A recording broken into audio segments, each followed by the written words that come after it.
सभी मित्रों को प्रेम भरी राधे राधे। मैं आज यह बताना चाह रहा हूं कि महाभारत तो आपने देखी भी होगी और महाभारत हो सकता पढ़ी भी होगी। पढ़ी कम होगी लेकिन देखी तो लगभग सबने होगी महाभारत। तो कर्ण ने, और सूर्य पुत्र था, सूर्य की शक्ति उसके साथ काम करती थी, लेकिन कर्ण ने द्रौपदी जी को वेश्या कहा था तो भगवान रुष्ट हो गए थे। उसको सजा मिली थी। उनके गुरु परशुराम भी उनसे रूठ गए थे। कर्ण ने द्रौपदी को वेश्या कहा था क्योंकि 5 पतियों के साथ रहती थी।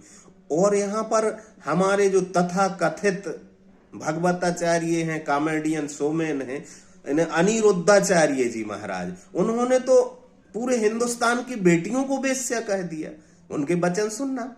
राम ने तो सूर्पणखा को भी, रावण की बहन सूर्पणखा को भी देवी कहा था। अनिरुद्धाचार्य कह रहे कि आजकल तो समय ये है कि वेश्या को वेश्या नहीं कह सकते। पहली बात तो ये कि तुम वेश्या को वेश्या कहना क्यों चाहते हो? वेश्या को देवी क्यों नहीं कहना चाहते? राम जी ने तो देवी कहा था।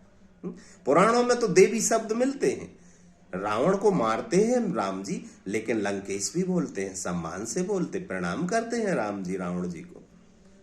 मैंने एक बार बोला था कि रावण जा रहा था तो मेरे गुरु ने मुझे बहुत फटकारा था कि ये संबोधन ठीक नहीं है, महाराज रावण बोला करो या रावण जी बोला करो।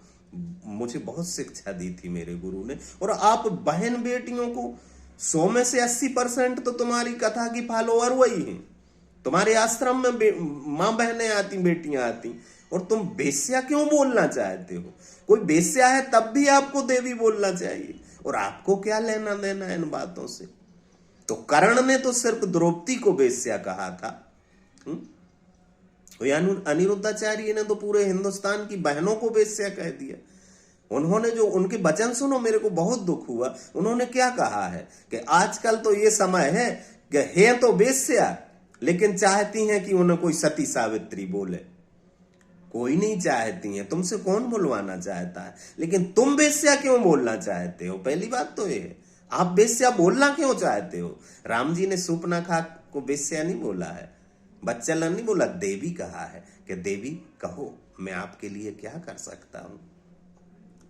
तो अपने वचन सुधारें, क्योंकि वचन अमृत भी है और वचन विष का काम भी करते हैं। ये आचार्यों को, पहली बात तो आप आचार्य है नहीं, आचार्य का अर्थ होता है संस्कृत में जो मृत्यु की कला जानता है। अब कोई भी आचार्य लिख ले। हाँ, शास्त्री ठीक है, शास्त्री का समान अर्थ होता है कि शास्त्र पढ़े हैं जिसने, शास्त्री तो कोई भी लिखता है, लेकिन आचार्य के लिए आचार्य होना पड़ता है। मृत्यु की कला जो जानता है उसे आचार्य कहते हैं। हाँ, शोमैन है अच्छे, वो गौशाला चलाना के वृद्धाश्रम चलाना, बहुत लोग बोलते हैं इतना पुण्य कर रहे हैं, अन्नदान तो दूसरे ला रहे हैं, उसका कुछ हिस्सा लेके तुम कारों में घूम रहे हो। ऐसा थोड़ी है कि तुम कमा रहे हो। अब गौशाला चलाने से फायदा है ना। अब गाय होंगी वो दूध घी भी तो देंगी, और लोग दान भी देते हैं, गौशाला के नाम पर रसीदें कटती हैं। तो अगर गायों की सेवा में 1 करोड़ लगता है तो 5 करोड़ आ जाते हैं। ये धंधा है एक प्रकार से, लेकिन हमें उससे क्या लेना? कोई बात नहीं, चल रहा है अपने देश में कानून, ऐसा तो चलता रहता है। लेकिन आप संयम से बोले कम से कम। वेश्या को वेश्या, ये तो बहुत ही गलत शब्द बोले गए हैं कि वेश्या को वेश्या नहीं। पहली बात, तुम कहना क्यों चाहते वेश्या को वेश्या? तुम्हें राधा जी नहीं दिखती सब में? समदर्शी हो जाते हैं गुरु लोग, सब में परमात्मा को देखो। तुलसीदास जी महाराज ने कहा ना कि सिया राम मैं सब जग जानी, और करऊं प्रणाम जोर जुग पानी। राधे राधे।